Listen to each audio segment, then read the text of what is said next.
Very good morning. So today we are discussing the important keywords related to teaching natures and variables. So what are the teaching natures and variables which are very important for all competitive exams? चलिए सबसे पहले हम बात कर लेते हैं teaching nature की।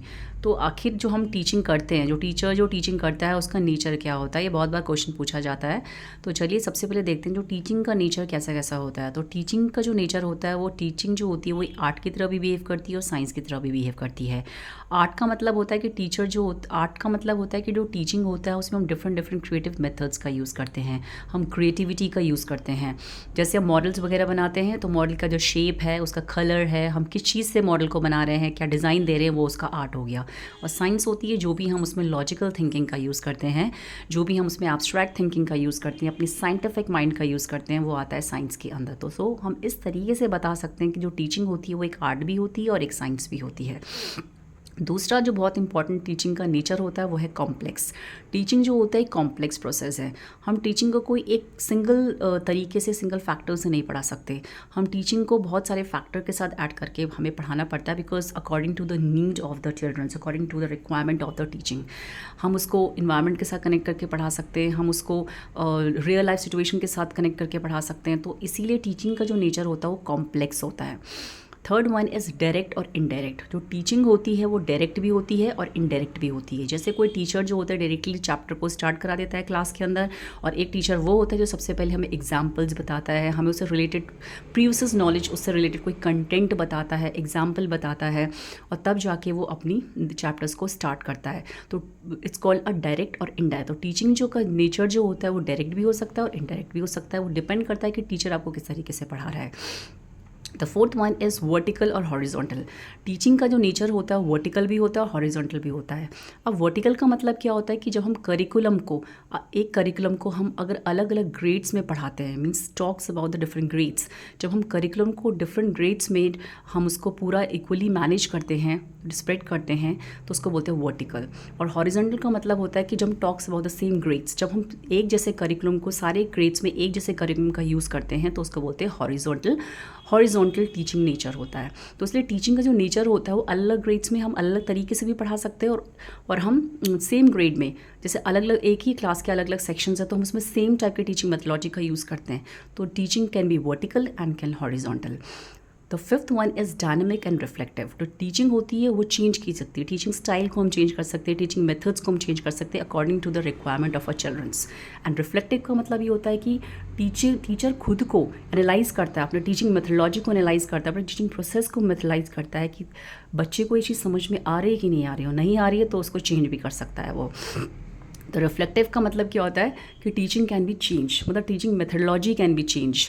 उसके बाद होता है सिक्स, होता है प्लान एंड मेजरेबल। जो टीचिंग होती है वो प्लान्ड होती है, हम उसको प्लानिंग के थ्रू पढ़ाते हैं।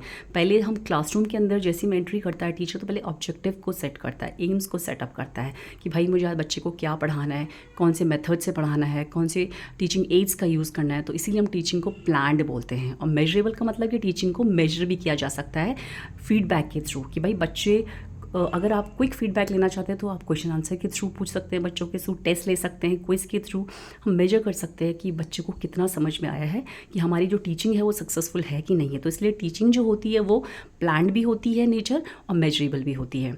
Seventh one is interactive. Nature सी बात है कि teaching is not successful without the interaction between the teacher and the student. तो जब तक इंटरेक्शन ही नहीं होगा टीचर और स्टूडेंट के बीच में, तो टीचिंग का मतलब ही कुछ नहीं रह जाएगा। तो पूरी क्लासरूम ही तभी सक्सेसफुल होगी जब टीचर और स्टूडेंट के बीच में इंटरेक्शन होगा। तो इसीलिए टीचिंग का नेचर क्या होता है, इंटरेक्टिव भी होता है। The eighth one is flexible and assessment.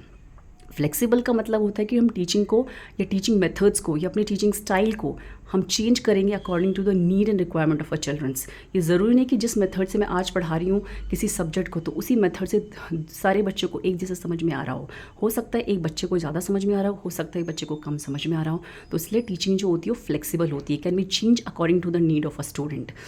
और असेसमेंट मीन्स हम टीचिंग को क्या कर सकते हैं, असेसमेंट कर सकते हैं कि भाई जब हम क्विज़ लेते हैं, हम अपना जो टेस्ट लेते हैं, क्विज़ लेते हैं, या जो हम अपना लास्ट में जो हमारा पीरियडिक टेस्ट होते हैं, या जो हमारा असेसमेंट होता है, वो 2 तरीके के होते हैं। एक होता है फॉर्मेटिव, एक होता है समेटिव।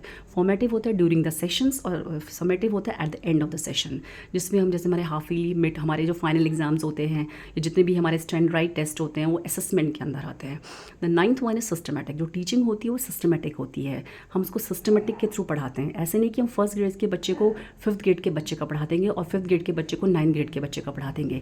उसकी मेंटल एबिलिटी के हिसाब से हम बच्चे को पढ़ाएंगे, ताकि जितनी उसकी समझने की क्षमता है उस हिसाब से उसके तरीके से हम बच्चे को पढ़ाते हैं।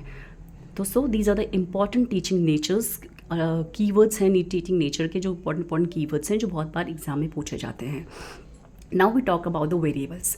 जो वेरिएबल्स होते हैं टीचर्स में, वो 3 वेरिएबल्स होते हैं। एक होता है इंडिपेंडेंट वेरिएबल, एक होता है डिपेंडेंट वेरिएबल, एक होता है इंटरवीनिंग वेरिएबल्स। तो टीचर जो होता है वो इंडिपेंडेंट वेरिएबल में आता है, जो हम बच्चों को क्या देता है, लर्निंग प्रोवाइड करता है, बच्चों को एक्सपीरियंस देता है, बच्चों को मतलब उसका मेन पर्पज़ क्या होता है, लर्निंग कराना बच्चों की, उनके अंदर एक्सपीरियंस उनको प्रोवाइड कराना, उनके अंदर चेंज लाना, उनके बिहेवियर में चेंज लाना।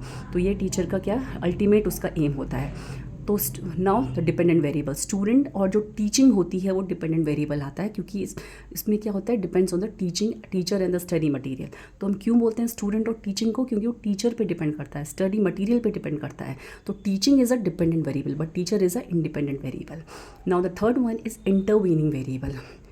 तो इंटरवीनिंग वेरिएबल में जो बीच की चीज़ होती है, भाई बच्चे और टीचर के बीच में जो भी सब्जेक्ट है, जो भी कंटेंट है, जो भी करिकुलम है, किस टेक्नोलॉजी का हम यूज़ कर रहे हैं, किस मटेरियल का हम यूज़ कर रहे हैं, किस स्ट्रैटेजीज़ का हम यूज़ कर रहे हैं, किस टीचिंग एड्स का हम यूज़ कर रहे हैं, किस मटेरियल का हम यूज़ कर रहे हैं, वो सब होता है इंटरवीनिंग वेरिएबल। मतलब जिस कंटेंट को हम पढ़ा रहे हैं बच्चे और टीचर के बीच में, जिसकी वजह से उसके अंदर उसके व्यवहार में जो परिवर्तन आएगा, तो वो होता है इंटरवीनिंग वेरिएबल। तो सो these are the important keywords related to the teaching nature and variable.